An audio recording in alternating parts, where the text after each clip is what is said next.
Matt Provence back with you here on the Highlander Sports Network, and my next guest, first of all, congratulations are in order for men's soccer head coach Fernando Barboto. Your fourth season, you win the ASUN regular season title. Congratulations. Thank you. Thank you. So you win the title, and it's the first time that NJIT, soccer-wise, has won a conference title since moving to Division I. What does this accomplishment mean to the program? Yeah, I mean, I think the program has had a lot of success and tradition before the Division I era.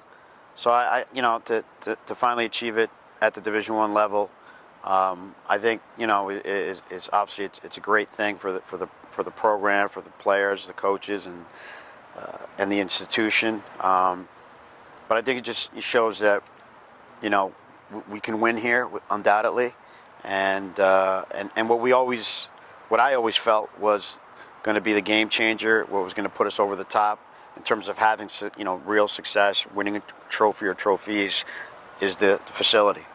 Yeah, we're certainly going to talk about this lovely facility as we move along. I want to start with the regular season. Right before you got into ASUN conference play, a span of about 5 games, winless games, and then conference play started and the team took off. Why, in your opinion, did this happen?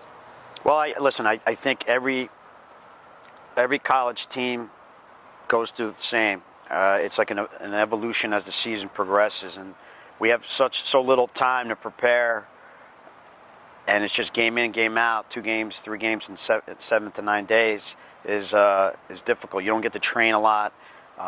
You're just preparing for the next game. So I thought we went through that stint there where we weren't winning because we were still finding out about players on our team. We have a lot of new players.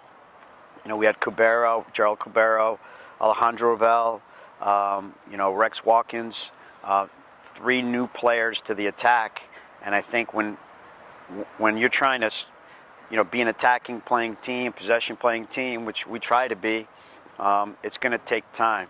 And although we came out strong in the beginning of the season, yeah, we did hit that rut because I think teams are starting to realize, hey, these guys have some weapons, and we had to start to find different ways to get those guys to score goals, to be more productive statistically, because other teams were defending us differently than at the beginning of the season.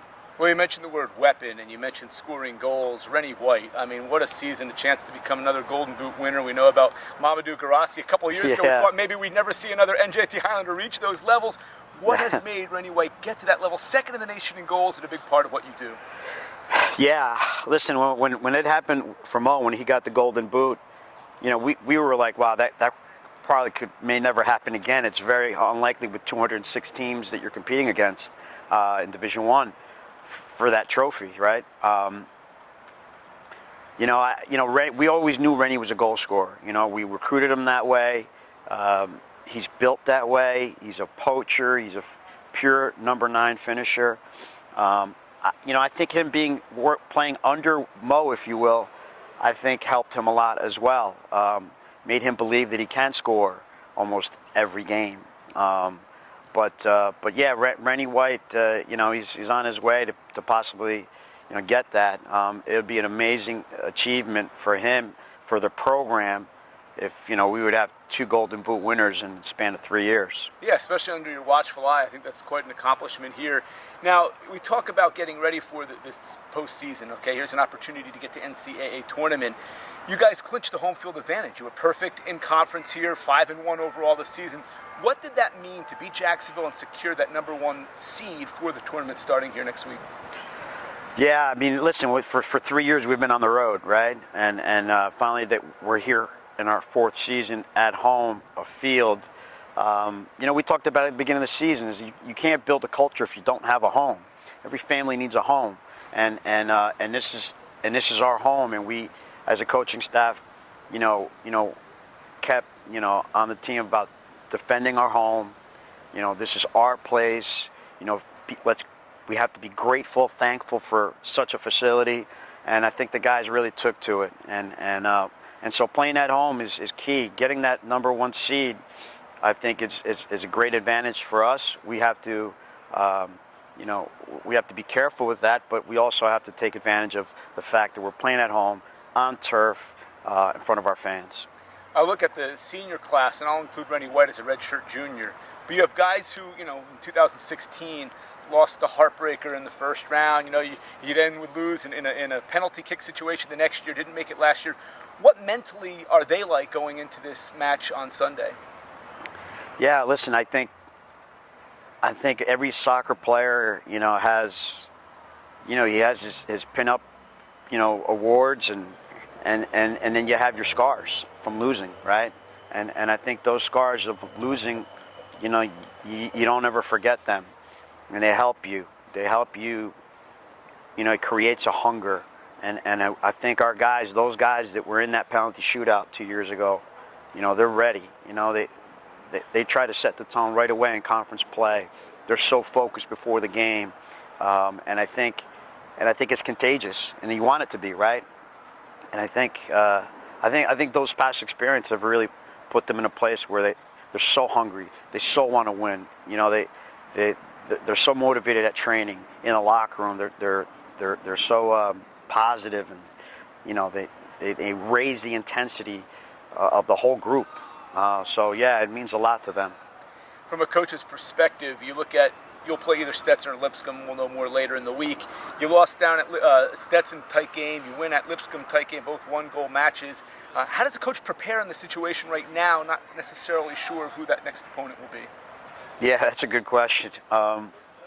Listen, we're both myself and my coaching staff, for the last two nights, I pick one team, he picks the other, and we try to see how those teams have improved over the course of since we last played them, see if there's any changes, and then come Friday, we kind of put our notes together and say, all right, this is how they've improved, and this is how the other team's improved, and we'll see how it comes together for each team Friday night, and then Saturday morning we've got to come up with a really tactical scheme, to be successful on Sunday.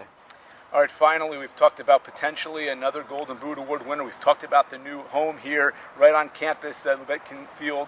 What would a trip to the NCAAs mean to the program? Listen, when I first got here, my tenure started. I told Lenny Kaplan, I said, I think the ceiling is so high here at NJIT, especially with the facility, the ASUN Conference. And I felt like we could build a top 25 team and a team that can compete to get into the tournament, almost every year. And I believe that, and I always believed it. It was difficult, those 3 years being on the road, but I think we've proven that we can be there, year in, year out with a facility like this. And to get to that NCAA to the tournament would be, it'd be a great achievement. And I think, you talk about a culture of your program. How about the culture of the athletic department, right? So if one guy can do it, one program can do it, we can all do it, And I think that's what I'm sure Lenny wants that, and we would want that too. We would love to be the first, but the first with many more to come, right? Yeah, well, that's very exciting for a classification to conference as challenging as the ASUN has been. So best of luck, 2 wins away from that goal, but congratulations on a great year, and look forward to seeing you on Sunday. Thank you. All right, that is Fernando Barboto, and we thank you for watching this look into men's soccer here on the Highlander Sports Network.